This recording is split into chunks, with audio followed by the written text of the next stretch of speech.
Hello friends, कैसे हैं आप सब। तो डियर, आज का जो क्लास है ये हम लोगों का सीटेट का प्रीवियस ईयर क्वेश्चन है, जिसमें हम लोग 2022 का जो प्रीवियस ईयर क्वेश्चन है उसको डिस्कस कर रहे हैं। ठीक है, तो इसका हम लोग एक सीरीज़ चला है जिसमें हम लोग 15 या 20 इस तरीके से क्वेश्चन जो है डिस्कस करते हैं।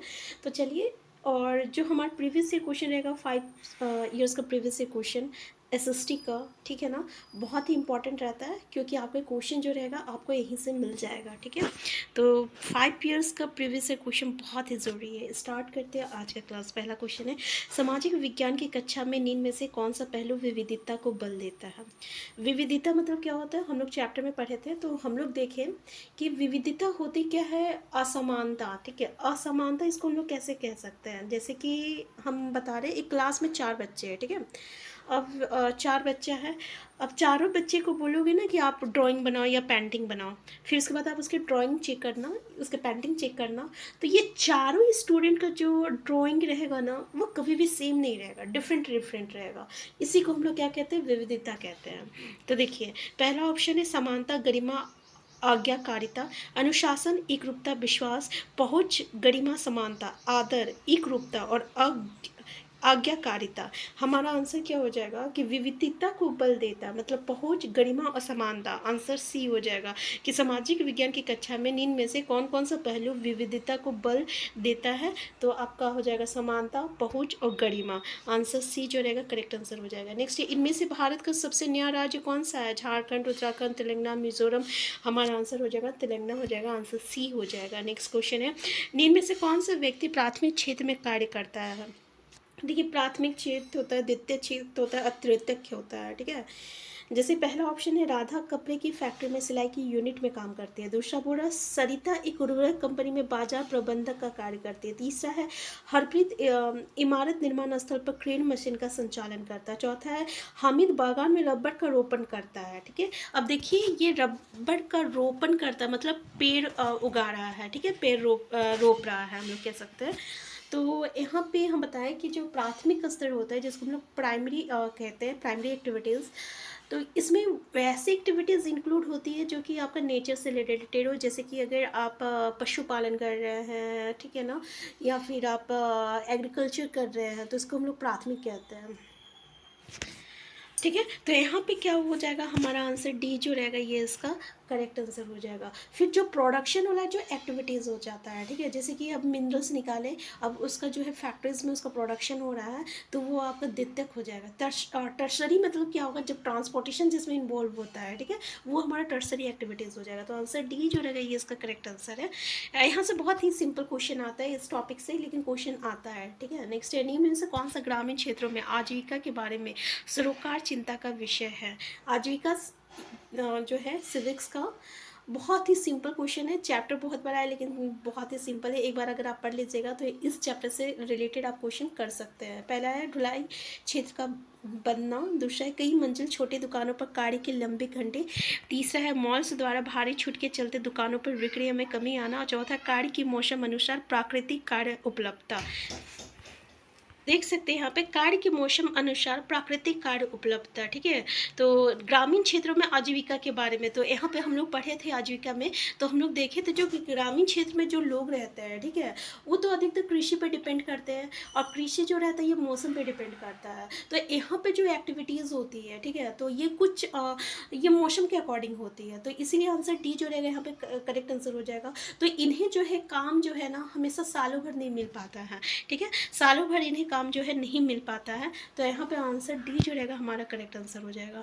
नेक्स्ट क्वेश्चन है आपका, सार्वभौमिक वयस्क मताधिकार का अर्थ है सभी वयस्कों को गाड़ी चलाने की अनुमति, सभी वयस्कों को अपने विचार प्रकट करने की सहज अनुमति, सभी वयस्कों को सरकार बनाने की अनुमति है, और सभी वयस्कों को मतदान करने की अनुमति है। अब देखिए इसका करेक्ट आंसर क्या हो जाएगा। अगर हम लोग सार्वभौमिक वयस्क मताधिकार जब बोलता है, इसका मतलब होता है कि जो भी हमारे 18 साल से ऊपर है उन सभी को जो है वोट देने का अधिकार है।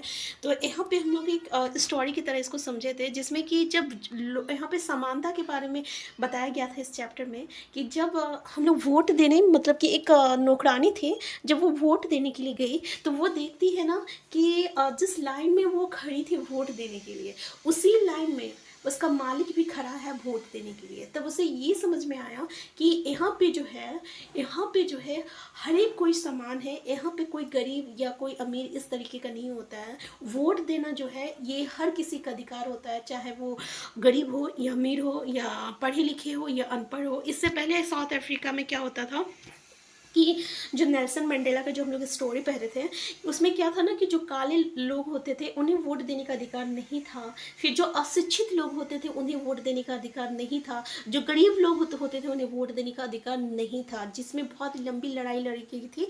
और फिर इसके बाद औरतों को वोट देने का अधिकार नहीं था, है ना।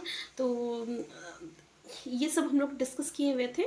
तो आंसर डी यहाँ पे सही करेक्ट आंसर हो जाएगा। नेक्स्ट है आपका घरेलू कार्य का महत्व विषय को पढ़ाते समय शिक्षक को घरेलू कार्य को दर्शाना चाहिए। पहला ऑप्शन है एक ऐसे कार्य के रूप में जो महिलाओं द्वारा किया जाता है, एक ऐसे कार्य के रूप में जिसे पूरा करने में कम समय की आवश्यकता है, एक महत्वपूर्ण कार्य के रूप में जिसे सम्मान दिया जाना चाहिए, एक ऐसे कार्य के रूप में जो पुरुष तथा महिला दोनों द्वारा किया जा सकता है। अब यहाँ पे क्या बोला, घरेलू कार्य का महत्व विषय को पढ़ाते समय आप जो है अगर एग्जाम्पल देना चाहते हैं तो आप किसका एग्जाम्पल दीजिएगा, बताइए। पहला जो बोल रहा हूँ एक ऐसी कार्य के रूप में जो महिलाओं द्वारा किया जाता है, ठीक है, या एक ऐसे कार्य के रूप में जिसको पूरा करने में कम समय लगता है। ऐसा तो कोई तुक नहीं बनता कि भाई इसमें काम करने में बहुत कम टाइम लग रहा, तो हम लोग उसका एग्जाम्पल ले लें, ठीक है। या एक महत्वपूर्ण कार्य के रूप में जिससे सम्मान दिया जाए, ऐसा भी नहीं हो कह सकते हम लोग कि कोई इंपॉर्टेंट काम है, अगर आप उसे कर रहे हो उसमें आपको रिस्पेक्टेशन मिल रही है तो वो काम है। अदरवाइज अगर आप घर में झाड़ू पोछा कर रहे हो वहाँ पर रिस्पेक्टेशन नहीं मिल रही है तो वो आपका महत्वपूर्ण वो कार्य में नहीं आएगा। तो ये भी तो स्टेटमेंट हमारा गलत हो जाएगा। अब एक ऐसे कार्य के रूप में जो पुरुष तथा महिला दोनों, अच्छा यहाँ पे क्या बोल रहे हैं, एक महत्वपूर्ण कार्य के रूप में जिससे सम्मान दिया जाना चाहिए। यहाँ पे थोड़ा सा हम समझने में हम थोड़ा सा गलत बोले थे। देखिए बोल रहा महत्वपूर्ण कार्य के रूप में जिससे सम्मान दिया ना जाना चाहिए, मतलब इसे यहाँ पे क्या बोल रहा है, अगर कोई नौकर है, अगर वो मैट का काम कर रहा है, ठीक है ना, तो उसे भी जो है हमें सम्मान देना चाहिए, कहने का मतलब ये है। तो ये स्टेटमेंट सही है ना, ये स्टेटमेंट सही है, ठीक है। या कैसे कार्य के रूप में जो पुरुष तथा महिला दोनों द्वारा किया जा सकता है। अगर हम लोग पहला ऑप्शन बताए कि जो महिलाओं द्वारा किया जाना चाहिए, ठीक है, तो यहाँ पे हम लोग स्टेटोटाइप कह देंगे, मतलब कि जेंडर बेस्ड क्वेश्चन स्टेटमेंट हो जाएगा, ठीक है। तो हम लोग तो ऐसा नहीं कह सकते, ऐसा काम हम लोग को नहीं करना है कि जो महिलाओं द्वारा, यानी सिर्फ हम लोग महिला के एग्जाम्पल है भाई, ठीक है, यानी समझ रहे हैं ना। एक स्टेटोटाइप होता है जिसको हम लोग कहते हैं रूढ़िवाद धारणा की, जो ये काम जो है महिला कर सकती है, ये जेंट्स नहीं कर सकता है, ठीक है। तो ये अलग, ये ऐसा हम लोग नहीं बोल सकते, इसलिए पहला स्टेटमेंट हम लोग का गलत हो जाएगा, दूसरा भी गलत हो जाएगा। सी और डी बिल्कुल सही होगा, दोनों पॉजिटिव है, दोनों पॉजिटिव है, क्योंकि ये बिल्कुल पॉजिटिव है कि पुरुष और महिला दोनों काम वो कर रही है। खाना जो है पुरुष भी बनाता है, महिला भी बनाता है, ठीक है, तो ये दोनों कर रहा है। और फिर हम लोग ये भी कहेंगे कि जो नौकरानी जो है घर पे जो काम करती है उसे भी रिस्पेक्ट, उसे भी आदर और सम्मान देना चाहिए, तो ये भी पॉजिटिव है। तो आंसर सी और डी जो रहेगा हमारा करेक्ट आंसर हो जाएगा। तो यहाँ पे सी और डी कौन सा है, आंसर डी जो रहेगा करेक्ट आंसर है, ठीक है। नेक्स्ट क्वेश्चन है आपका, एक गतिविधि के आयोजन जिसमें अपने आस पड़ोस के बुजुर्गों से बातचीत करते हैं तथा भूमि उपयोग के बारे में जानकारी इकट्ठा करते हैं में विद्यार्थी किन कौशलों का विकास करता है। देखिए ये क्वेश्चन पूछा गया है कि प्रश्न पूछना और अभिलेखन करना, सुनना और अन्वेषण करना, अनुमान लगाना और बातचीत करना, या परिकल्पना बनाना और विश्लेषण करना, सही विकल्प का चयन कीजिए। अब उससे वो बातचीत करके पूछ रहा है तो वो क्या जानने की कोशिश कर रहा है। तो यहाँ पे देखिए सुनना, अन्वेषण करना, ठीक है, फिर अनुमान लगाना, बातचीत करना, अनुमान लगा रहा है, बातचीत कर रहा, प्रश्न पूछ रहा, अभिलेखन कर रहा। तो ए और बी और सी तीनों हमारा जो रहेगा करेक्ट आंसर हो जाएगा। आंसर ए जो रहेगा यहाँ पे करेक्ट आंसर है, ठीक है। नेक्स्ट क्वेश्चन है, भक्ति और सूफी आंदोलन विषय पर पुनः योजना बनाते समय शिक्षा को केंद्रित होना चाहिए। पहला, तत्कालिक समय में सामाजिक भिन्नता के प्रचलन को चुनौती देने वाले कारक के रूप में इन आंदोलनों के चित्रण पर। दूसरा ऑप्शन है, भक्ति भाव को प्रदर्शित करने के रूप में गानों, कविताओं और नृत्य के महत्व पर सही विकल्प का चयन कीजिए। तो केवल ए, केवल बी, ए बी दोनों, तो ये दोनों हमारा जो है बिल्कुल करेक्ट आंसर हो जाएगा। दोनों स्टेटमेंट सही है कि हम लोग तत्कालिक समय में सामाजिक भिन्नता, यानी अभी जो भिन्नता है उसके बारे में हम लोग डिस्कस करेंगे। देने वाले कारक के रूप में इन आंदोलन के चित्रण या भक्ति भाव को प्रदर्शित करने के रूप में गानों, कविता और नृत्य के महत्व पर सही विकल्प का यहाँ पे बोल रहा नृत्य को महत्व, तो आंसर सी हो जाएगा। नेक्स्ट क्वेश्चन है आपका कारखाना भ्रमण विषय पर परियोजना कार्य देते समय निम्नलिखित में से कौन से उद्देश्य हो सकते हैं। यानी कहीं फैक्ट्रीज में आप जा रहे घूमने के, मतलब कि वहाँ पे परियोजना कार्य करने के लिए जो हम लोग करते हैं ना सर्वे, तो उसके लिए क्या होना चाहिए। पहला बोला क्या उद्देश्य होना चाहिए। तर्क करने के कौशल को अर्जित करना, समूह में कार्य करने के कौशल को सीखना, अन्वेषण कौशल को विकसित करना, परिकल्पना करने के कौशल को सीखना, परिकल्पना करने की। यहाँ पे देखिए क्या बोल रहा है, समूह में कार्य करना बिल्कुल सही है, क्योंकि अगर आप जा रहे हैं तो यहाँ पे समूह में कार्य करने सीखना चाहिए। ठीक है, आप वहाँ जा रहे हो तो आप वहाँ पे तर्क, हर चीज़ में तर्क नहीं दो। ठीक है, तो ये आपका सही नहीं है पहला स्टेटमेंट। अन्वेषण कौशल को विकसित करना ये भी सही है। ठीक है, हमारा आंसर क्या हो जाएगा, हमारा आंसर बी और सी, यानी आंसर सी जो रहेगा करेक्ट आंसर होगा। नेक्स्ट क्वेश्चन बोल रहा है जाति और जेंडर से जुड़े हुए द्वंद्वा